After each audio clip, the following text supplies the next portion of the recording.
ಸಂಭ್ರಮ ಮೇಳೈಸಿತ್ತು. ಗ್ರಾಮದ ಬೀದಿಗಳಲ್ಲಿ ಅದ್ಧೂರಿ ಮೆರವಣಿಗೆ ಸಾಗಿತ್ತು. ಮಧ್ಯರಾತ್ರಿಯಿಂದ ಮುಂಜಾನೆವರೆಗೂ ನಡೆದಂತ ಅದ್ಧೂರಿ ಕರಗೋತ್ಸವ ಎಲ್ಲರ ಮನಸೆಳೆಯಿತು. ಶಕ್ತಿ ಮಾಕಳಮ್ಮಗೆ ಉಘೆ ಉಘೆ ಎನ್ನುವಂತ ಉದ್ಗಾರ ಮೊಳಗಿತ್ತು.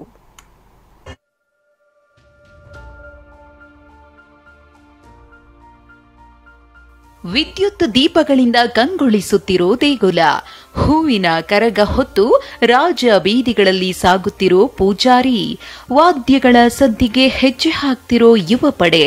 ಇದು ಉಪ್ಪಾರಹಳ್ಳಿ ಕರಗ ಮಹೋತ್ಸವದ ಝಲಕ್. ಬೆಂಗಳೂರು ಗ್ರಾಮಾಂತರ ಜಿಲ್ಲೆ ಹೊಸಕೋಟೆ ತಾಲೂಕಿನ ಉಪ್ಪಾರಹಳ್ಳಿ ಗ್ರಾಮದಲ್ಲಿ ಅದ್ಧೂರಿ ಕರಗ ಮಹೋತ್ಸವ ನಡೆಯಿತು. ಇತಿಹಾಸ ಪ್ರಸಿದ್ಧ ಶಕ್ತಿ ಮಂಕಾಳಮ್ಮ ತಾಯಿಯ ಹೂವಿನ ಕರಗ ಮಹೋತ್ಸವ ಮಧ್ಯರಾತ್ರಿ ವಿಜೃಂಭಣೆಯಿಂದ ನೆರವೇರಿತು. ಧನುರ್ಮಾಸದ ಸೋಮವಾರ ನಡೆದ ಕರಗ ಮಹೋತ್ಸವದಲ್ಲಿ ಶಕ್ತಿ ಮಂಕಾಳಮ್ಮ ಹೂವಿನ ಕರಗ ಹೊತ್ತು ಪೂಜಾರಿ ಸಾಗುತ್ತಿದ್ರೆ ಭಕ್ತರು ವೈಭವದಿಂದ ಕರಗವನ್ನ ಬರಮಾಡಿಕೊಂಡ್ರು.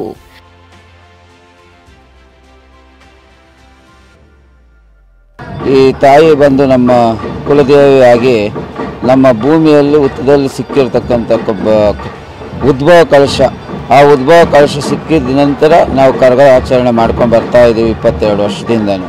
ಅಂದಹಾಗೆ 22 ವರ್ಷಗಳಿಂದ ತಾಯಿಯ ಕರಗ ಮಹೋತ್ಸವವನ್ನ ವಾಹಿನಿ ಕುಲ ಕ್ಷತ್ರಿಯರು ನಡೆಸುತ್ತಿದ್ದಾರೆ. ಬೆಂಗಳೂರು ಕರಗ ಚೈತ್ರ ಶುದ್ಧ ಸಪ್ತಮಿ ದಿನ ನಡೆದ್ರೆ ಇಲ್ಲಿ ಧನುರ್ಮಾಸದಲ್ಲಿ ಕರಗ ನಡೆಯುತ್ತೆ. ಇಡೀ ಗ್ರಾಮ ವಿದ್ಯುತ್ ದೀಪಾಲಂಕಾರದಿಂದ ಕಂಗೊಳಿಸುತ್ತಿತ್ತು. ಮಧ್ಯರಾತ್ರಿಯಿಂದ ಮುಂಜಾನೆಯವರೆಗೂ ನಡೆದ ಅದ್ಧೂರಿ ಕರಗವನ್ನ ಹೊಸಕೋಟೆ ಸೇರಿದಂತೆ ಸುತ್ತಲಿನ ತಾಲೂಕುಗಳಿಂದ ಬಂದಿದ್ದ ಜನ ಕಣ್ತುಂಬಿಕೊಂಡ್ರು.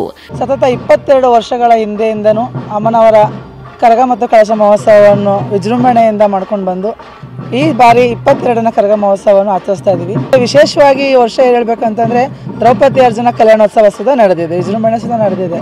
ಭಕ್ತ ಮಹಾಶಯರಲ್ಲಿ ತುಂಬಾ ಖುಷಿ ಪಟ್ಟರು. ತಮ್ಮ ಮನೆ ಮಕ್ಕಳ ಮದುವೆಯಲ್ಲಿ ಯಾವ ರೀತಿ ಪಾಲ್ಗೊಳ್ತೀವಿ ಆ ರೀತಿ ಎಲ್ಲ ಪಾಲ್ಗೊಳ್ತಕ್ಕೂ ತುಂಬಾ ಖುಷಿ ಆಯ್ತು. ಶಕ್ತಿ ಮಂಕಾಳಮ್ಮ ತಾಯಿಯ ಜಾತ್ರೆ ಕಳೆದ 3 ದಿನಗಳಿಂದ ಅದ್ಧೂರಿಯಾಗಿ ನಡೆದು ಹೂವಿನ ಕರಗ ಮಹೋತ್ಸವ ಮೂಲಕ ತೆರೆ ಕಂಡಿದೆ. ನವೀನ್, TV9 ದೇವನಹಳ್ಳಿ.